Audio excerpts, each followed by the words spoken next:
Hello everyone, आज हम इस वीडियो में भाषा भारती कक्षा 1 की बुक्स को देखेंगे। पार्ट 1, जिसने सूरज चांद बनाया। 2, मेरा घर। 3, जंगल की सैर। 4, कहानी बनाओ सुनाओ। 5, सुने और बोले। 6, लेखन पूर्व अभ्यास। 7, खोजो और तो जाने। 8, स्वर परिचय अ से अह तक। 9, व्यंजय परिचय क च ट वर्ग। विविध प्रश्नावली 1। 10, व्यंजन परिचय संयुक्त वर्ण परिचय। 11, देखो बोलो और लिखो। 12, आ ई उ और ई की मात्रा। 13, उ और ई की मात्रा। 14, ए और आई की मात्रा। 15, आओ आउ अम और अह की मात्रा। 16, रेफ र और पदेत र का प्रयोग। अगला प्रश्नावली 2। प्रश्नावली विविध प्रश्नावली 2। 17, बारकड़ी। 18, पढ़ो और लिखो। 19, उत्तर दीजिए। 20, चंदा मामा। 21, गिलहरी। 22, बगुला और पेंसिल। 24, शेर साहब की पूंछ। 25, सब्जी दरबार और 26, परजत हिताय।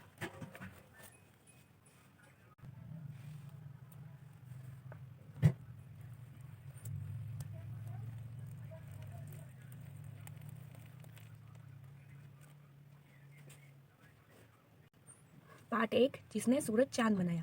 इस पार्ट को हमने पहले वीडियो में पढ़ लिया है और इसकी वर्कशीट भी सोल्व कर ली है।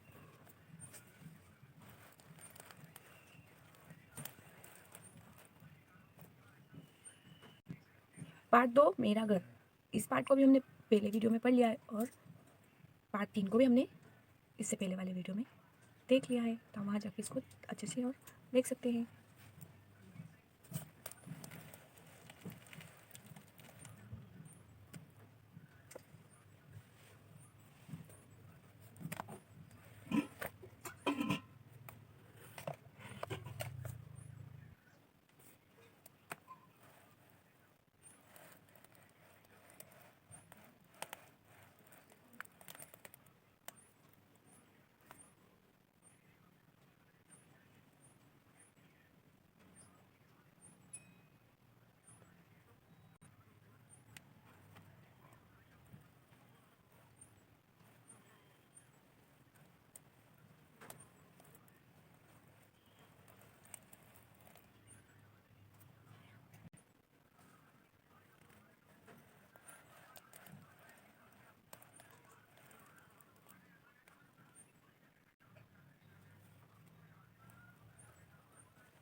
पार्ट 5, सुने और बोले। गाय कितनी अच्छी मेरी गाय, दूध पिलाती मेरी गाय, चारा खाती मेरी गाय, खड़ी रमाती मेरी गाय।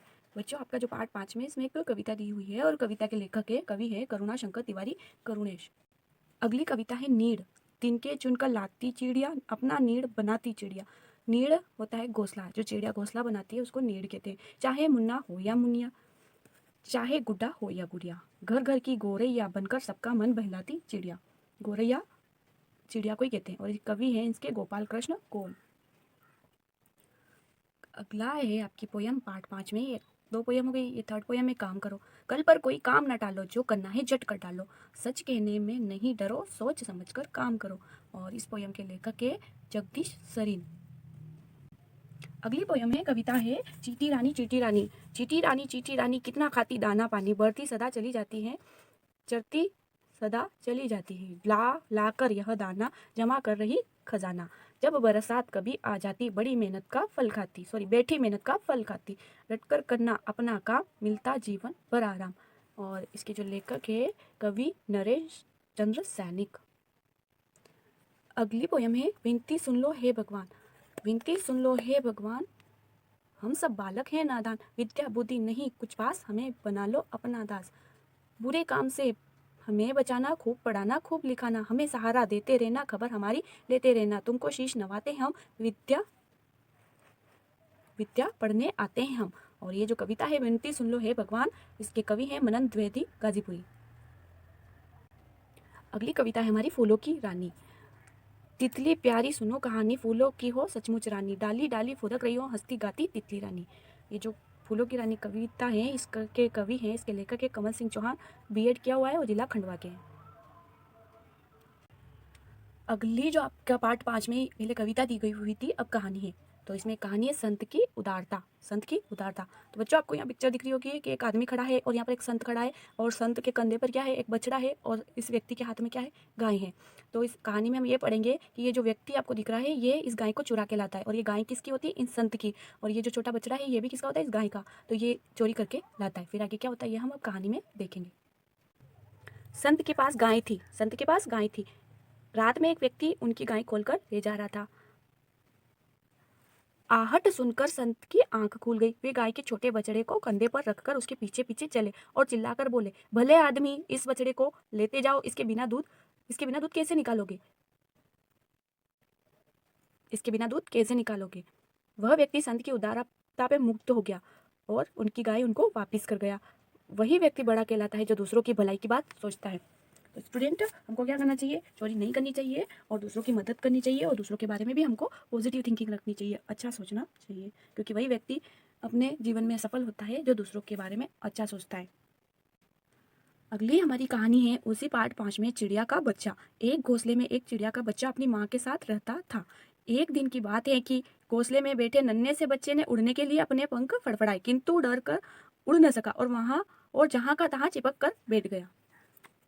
ये देखिए, ये पहले की प्रोसेस। ये घोंसले में बैठा हुआ है और कोशिश कर रहा है, और फिर इसकी माँ इसको अप्रिशिएट करती है, प्रोत्साहन करती है, समझाती है, तो फिर ये क्या करता है, ये देखो उड़ने लग गया।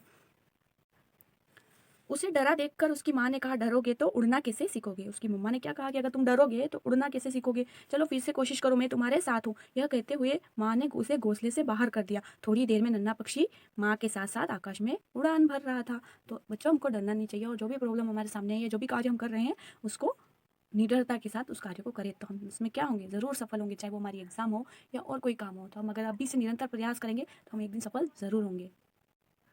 पार्ट 5 बहुत लेंदी है, इसमें एक पोयम और है। आओ हम सब खेल खेलें, आओ हम सब खेल खेलें, आओ हम सब खेल खेलें, एक इंजन बाकी सब रेले, चुक चुक चुक चुक चले चलो, आगे आगे बढ़ते चलो। ये एक रेल के ऊपर कविता है। आओ बच्चों हम सब खेल खेलें, तो रेल जिस तरह बनती है, आगे इंजन बनता है, पीछे सारे बच्चे उसके डिब्बे बन जाते हैं और फिर चुक चुक चुक चुक चुक रेल चलाते हैं ना, उसी प्रकार से। ठहरो सिग्नल हुआ नहीं, सबके सब अब रुको यहीं। तो एक बार फिर पढ़ते हैं इसको। आओ हम सब खेल खेले, एक इंजन बाकी सब रेले, चुक चुक चुक चुक चले चलो, आगे आगे बढ़ते चलो, ठहरो सिग्नल हुआ नहीं, सब के सब अब रुको यहीं। ये देखिए, आपको यहाँ पिक्चर दिख रहा होगा कि सारे बच्चे क्या करें, एक आगे इंजन बन गया और ये सारे बच्चे ऐसे ही ये गेम खेल रहे हैं। तो आप भी इसको ट्राई कीजिएगा। बच्चों, अभी जो हमने पार्ट 5 पढ़ा, सुने और बोले, अब उसकी वर्कशीट देखते हैं। प्रश्न 1, शब्दार्थ। तरफ शब्द लिखे हुए हैं और एक तरफ अर्थ लिखे हुए हैं। तो हमारा फर्स्ट शब्द क्या है, तिनका। तिनका दैट मीन्स घास। तिनका मतलब क्या होता है, घास। नीड़ मतलब घोंसला। नीड़ मतलब घोंसला। रंबाती, गाय की आवाज़। विनती, प्रार्थना। प्रश्न नंबर 2 है हमारा, सही विकल्प चुनिए। सही विकल्प चुनिए। तो हमारा प्रश्न है, संत के पास गाय थी 1, 2 या 3। तो संत के पास एक गाय थी, तो हमने इस पर टिक लगा दिया। अगला प्रश्न है हमारा प्रश्न नंबर 2, चिड़िया रहती है। चिड़िया रहती है। चिड़िया कहाँ रहती है, घर में, पानी में, घोंसले में। तो चिड़िया कहाँ रहती है, घोंसले में। तो हमने यहाँ पर टिक लगा दिया।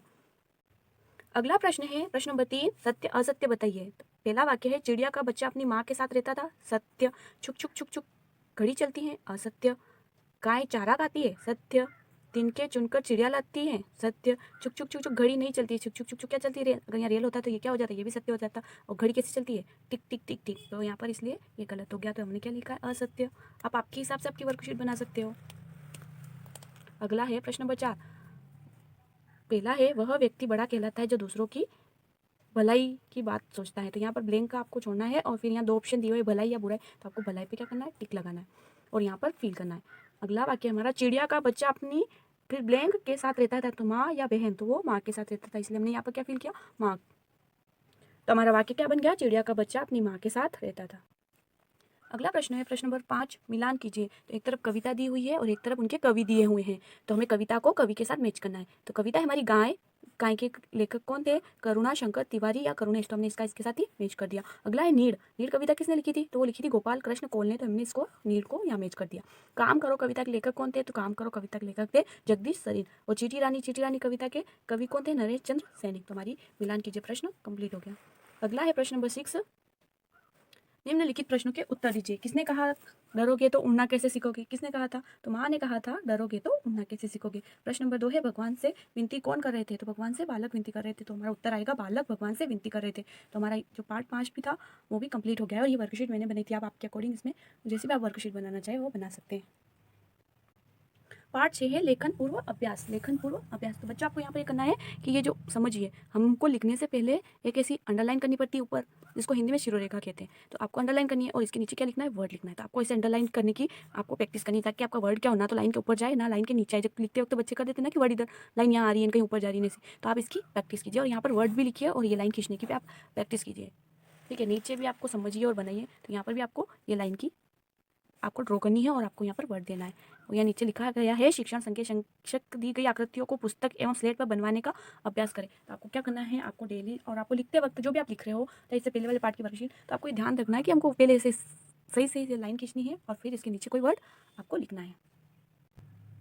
सेम आपको इसी सीधी लाइन भी खींचने का अभ्यास करना है। इससे क्या होगा कि जैसे कि आपने अ लिख रहे हो तो अ के पीछे जो डंडी आती है जो मात्रा आती है उसका आपको अभ्यास होगा और वो जो मात्रा है वो आड़ी तिरछी नहीं होगी और आपकी लिखावट बहुत सुंदर बनेगी। ओके बच्चों, आपको इसका भी क्या करना है? अभ्यास करना है घर पे। आपकी जो रफ कॉपी हो या जो भी फेयर कॉपी हो, जो पुरानी कॉपीज खाली पड़ी हो तो उसमें आपको अभ्यास करना है। क्योंकि ये सिर्फ किस लिए होता है कि लिखने से पहले आपको अभ्यास करना है जिससे आपकी हैंड राइटिंग क्या हो सके? इंप्रूव हो सके, आपकी लिखावट सुधर सके, टीचर को भी सब कुछ समझ में आए जो आप लिख रहे हो और आपको भी समझ में आए। उससे क्या होगा कि आपको जब आप एग्जाम में लिखोगे तो टीचर को अगर सब कुछ समझ में आया तो आपके अच्छे मार्क्स भी उसमें आएंगे। तो आप इसी तरह है इस पेज पे ये आकृति डिफरेंट है। तो आप इस पेज की आकृति इसमें जैसे हम अ बना रहे हैं तो इसको अगर नीचे से ऐसे करेंगे फॉर एग्जाम्पल कि जैसे अ बनाया तो ये ऐसे बना हुआ है, आपको बुक में यहाँ दिख रहा होगा। तो ऐसा यहाँ कॉपी में बना। अगर आप अच्छे से इसकी प्रैक्टिस करोगे तो आप सुंदर अ बना सकोगे। फिर आपके अनार से शब्द से अनार हुआ, अमरूद हुआ, आ से इस तरह से देखो जितने भी वर्ड बनते हैं वो सब मैंने यहाँ लिखे। और भी इसके अलावा भी वर्ड बनते होंगे बस मैंने अ लिखा, आ लिखा, ऊ लिखा, ऊ ओ आऊ और अह। तो इस तरह से आपको इनकी प्रैक्टिस करनी है जिससे क्या होगा अगर आप इस तरह गोला बनाना सीखेंगे तो आप अच्छे वर्ड बना सकेंगे बहुत ही सुंदर। ये वाली आकृति पहले इस साइड से थी अब इस तरफ से है तो ये किस में काम आएगा? तो आप सोच रहे होंगे कि हम ब बनाते हैं, व बनाते हैं, क बनाते हैं तो वहाँ पर इसकी ज़रूरत पड़ती है ना हमको।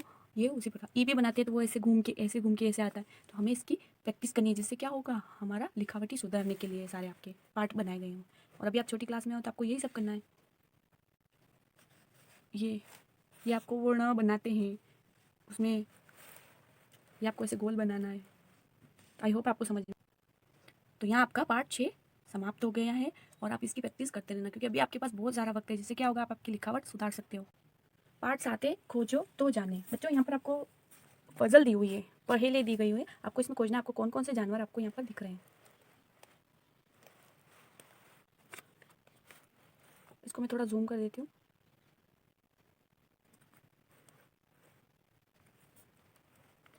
दिखा?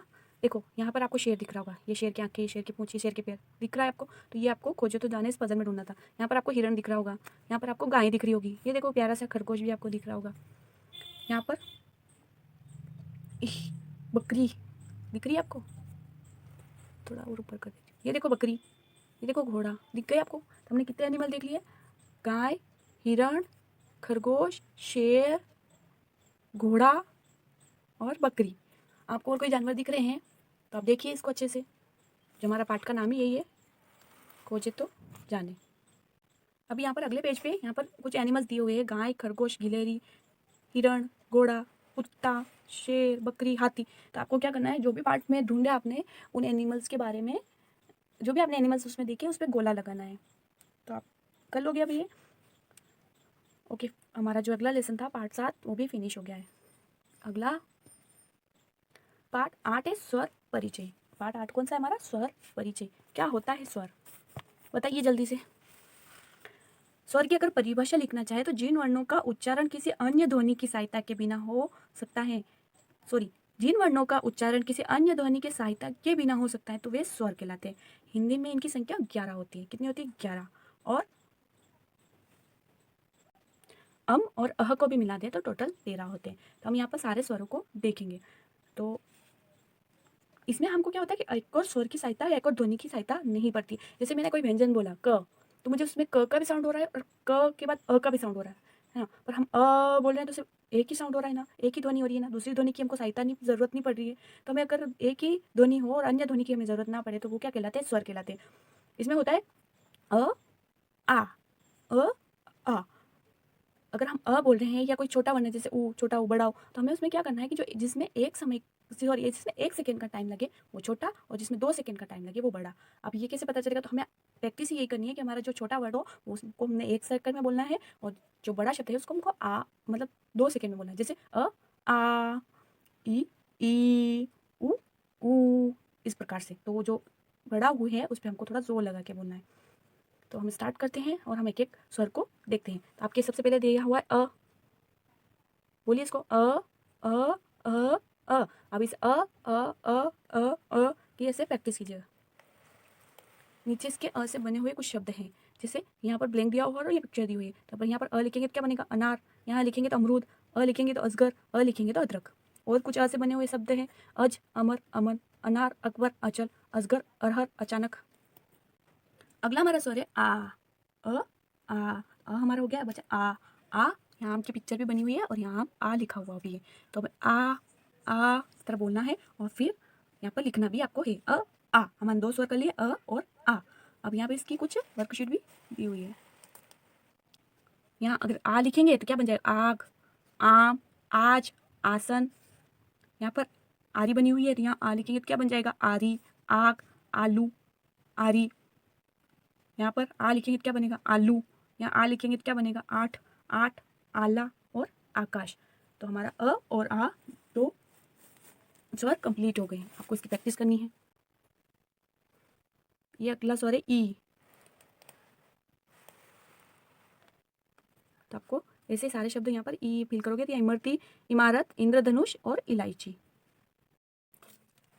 तो बच्चों ये था हमारा ई व्यंजन। तो आपको इसको लिखते जाना है और इसकी प्रैक्टिस करनी है। और सिर्फ यही नहीं कि इन 4 लाइनों में प्रैक्टिस कर लो, आपको ये करना है कि जो भी आपकी रफ नोट हो उसको लिखते रहना है डेली, 1 पेज 2 पेज, जितना आप सीखोगे, क्योंकि जितना आप स्वाध्याय करोगे उतना ही आप भी को फायदा होगा।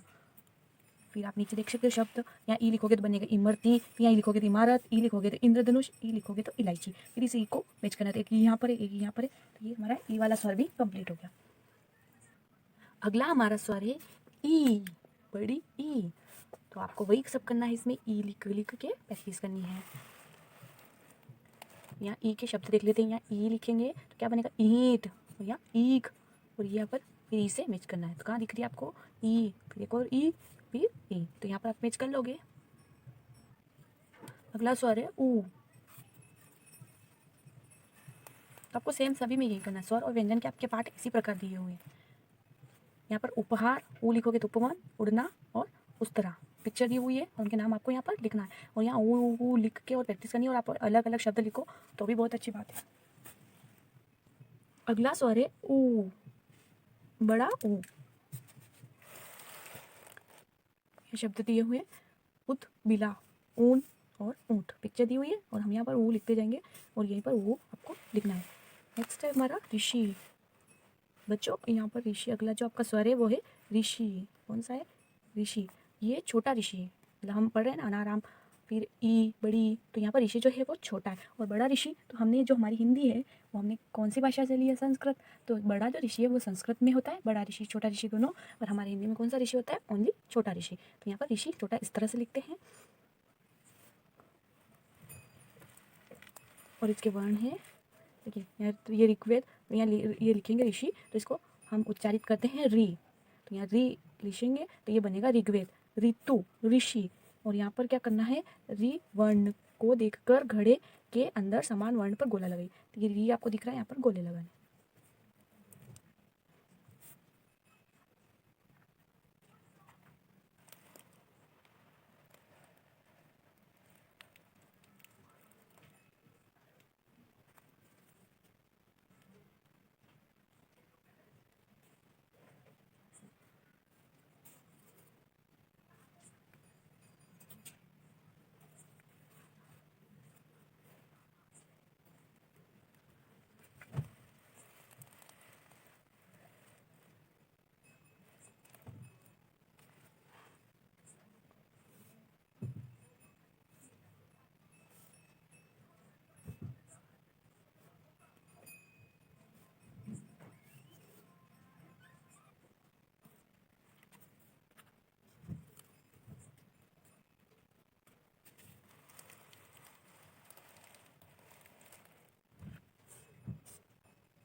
अभी हमने पार्ट 8 को बुक में देखा। अब देखते हैं स्वर परिचय, इसकी वर्कशीट। तो क्या होते हैं स्वर? जिन वर्णों का उच्चारण किसी अन्य ध्वनि की सहायता के बिना हो सकता है वे क्या कहलाते हैं? स्वर।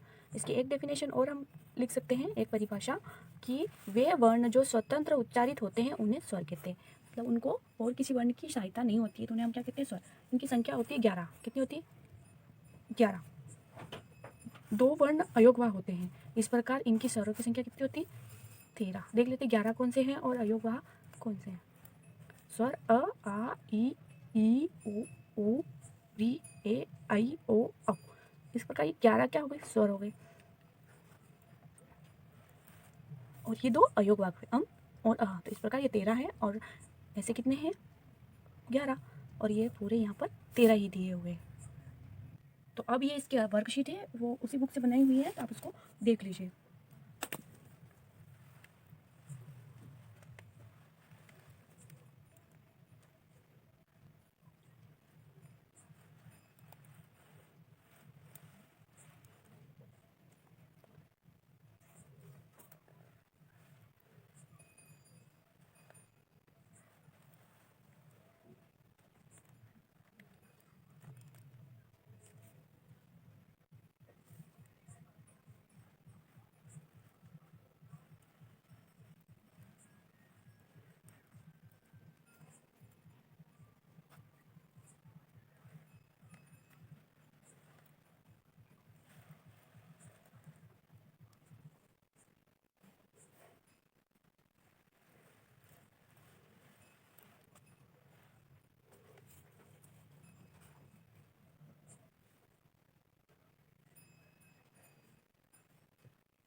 आप अपनी अभ्यास पुस्तिका में और प्रश्न भी ऐड कर सकते हैं, जैसे कि यहाँ पर प्रातः से शब्द बनाइए, सॉरी वाक्य बनाइए, नमः से वाक्य बनाइए, या स्वर की परिभाषा बताइए, और स्वर कितने होते हैं।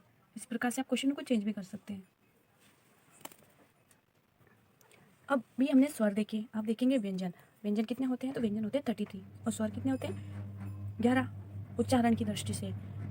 तो अब हम देखेंगे व्यंजन जो 33 होते हैं। तो हमारा फर्स्ट व्यंजन है क।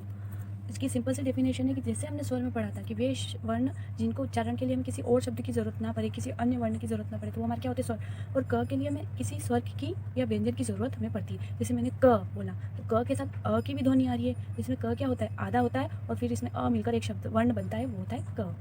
ठीक है, तो स्टार्ट करते हैं हम। तो आप देखते जाइए इसको।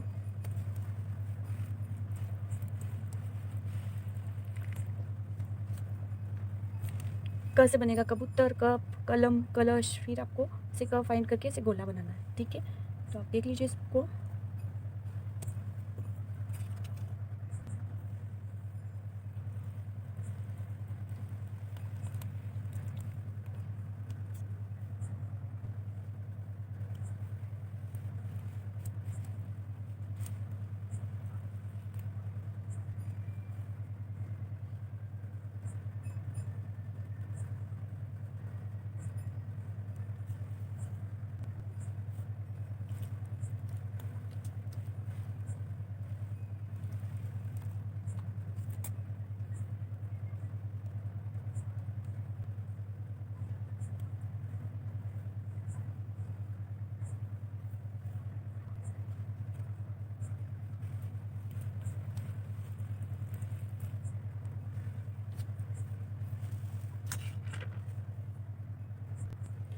अभी जो हमने शो शब्द देखा ये वाला, तो ये क्या होता है? ये स्वतंत्र रूप से शब्दकोश में नहीं मिलता है, क्योंकि यहाँ से कोई शब्द शुरू नहीं होता है। कभी देखा इस शब्द से शुरू होते हुए आपने कोई शब्द? नहीं। आपने वो ऐसे दिखता है तो उसका वो डमरू होता है, तो उसके यहाँ बिंदी नहीं होती। तो ये बिंदु है य का, ये क ख घ ग य, तो ये य है। तो ये इसके अलावा ऐसे और भी शब्द है, जैसे एक ये, और ये आपको दिख रहे होंगे ये। तो ये सबसे कोई शब्द शुरू नहीं होता, इसलिए इनके कोई वर्ड नहीं बनते। ये बीच में आ सकते हैं, आखिरी में आ सकते हैं, पर ये अनुनासिक होते हैं और इनका कोई यूज़ नहीं होता। ये क्षिप्त वर्ण होते हैं, तो इसलिए इनसे शब्द स्टार्ट ही नहीं होता, इसलिए ये शब्दकोश में नहीं होते। यहाँ एक कविता दी हुई है, गाल फुलाए गुब्बारे घूम रहे मारे मारे, कोई लंबा कोई गोल कोई मोटा जैसे डोल, सुई इन्हें चुबाना ना, खुल जाएगी इनकी।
अब यहाँ पर विविध प्रश्नावली दी हुई है, तो चित्र देखकर नाम बताओ। तो आपको चित्र दिए हैं गाय, मछली, कबूतर, साइकिल, जहाज और हवाई जहाज। तो अपने इतने सॉल्व कर ली।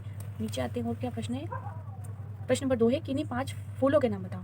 तो फूलों के नाम बता देना, कमल न, गुलाब न, सूर्यमुखी न, गेंदा फूल न, लिली ने। किन्हीं 5 फलों के नाम बताइए। किसी पालतू पशु के बारे में बताइए।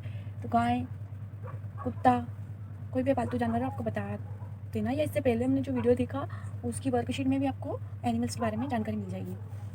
अगला प्रश्न है, प्रश्न नंबर 5 है नीचे लिखे जानवरों की आवाज़ निकालो। बकरी किस तरह बोलती है, आपको आवाज़ निकालनी है। कोयल की निकालनी है, कुत्ते की निकालनी है। अगला प्रश्न है बरसात से बचने के लिए हमें किन किन चीज़ों का उपयोग करते हैं। तो किन से करने के लिए, छाता हुआ, रेनकोट हुआ, और आप किस किस का उपयोग करते हैं वो आपको बताना है। प्रश्न नंबर 7 है शेर और चूहे की चित्र कथा देखकर सुना। तो हमने जो पार्ट 4 था हमारा कहानी बनाओ सुना, वो शेर और चूहे की थी। तो आपको वो फोटो फिर से देखिए, और आप नई कहानी बना सकते हो तो नई बनाओ, और आप नई नहीं बना सकते तो जो हमने इससे पहले वाले वीडियो में बना रखी इसकी वर्कशीट था वहाँ से देख लेना। प्रश्न नंबर 8 है अपने परिवार के सदस्यों के बारे में बताइए। तो ये भी पार्ट 2 मेरा घर में परिवार के बारे में भी है कि हमारे घर में कितने मेंबर हैं, जैसे कि वी फैमिली, जितनी भी आपकी फैमिली हो, भाई बहन, वो सब आपको यहाँ पर बता देना। तो ये आपकी विविध प्रश्नावली 1 जो थी इस तरह सॉल्व हो जाएगी।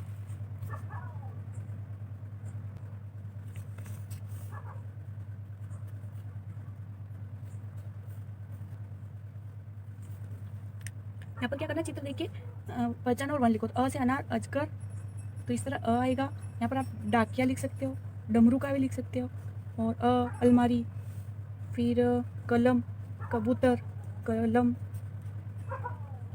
जहाज, जग, और जवान, छाप,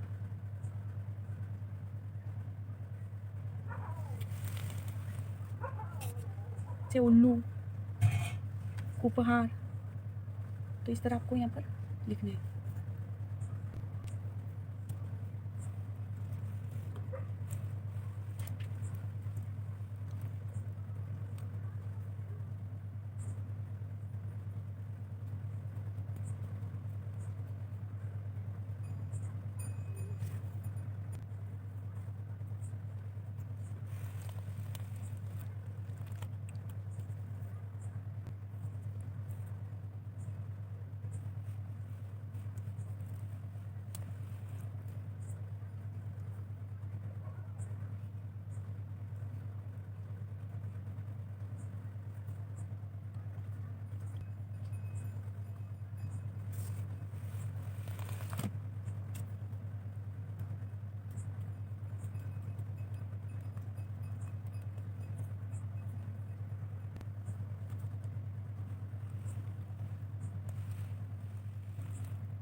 यहाँ से हमारा पाठ 10 शुरू हो गया है। पाठ 10 संयुक्त वर्ण परिचय। पिछली बार हम देख रहे थे कि उस वर्ण में जिसमें किसी स्वर का मिल जाता है तो नया वर्ड बनता है, वो व्यंजन कहलाता है। तो यहाँ संयुक्त वर्ण होता है जिसमें किसी व्यंजन में व्यंजन मिलता है तो क्या बनता है, संयुक्त वर्ण बन जाता है। जैसे ये क्षत्रिय का हो गया, त्र हो गया, ज्ञ हो गया या फिर श्री हो गया। तो ये 4 वर्ड संयुक्त वर्ण होते हैं जो पाठ 10 में हम देखेंगे और फिर दोनों पाठों की वर्कशीट एक साथ देख लेंगे। तो ये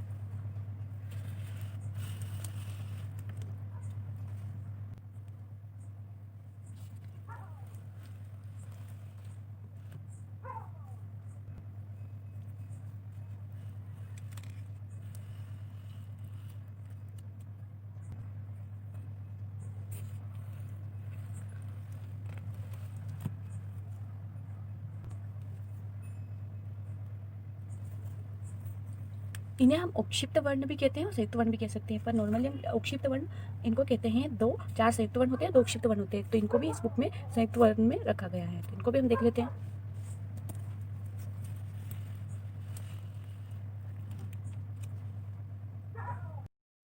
हमने बुक में पार्ट 9 देखिए जिसमें व्यंजन, तो वे क्या होते हैं, व्यंजन जिन वर्णों के उच्चारण में स्वरों की सहायता ली जाती है वे व्यंजन कहलाते हैं।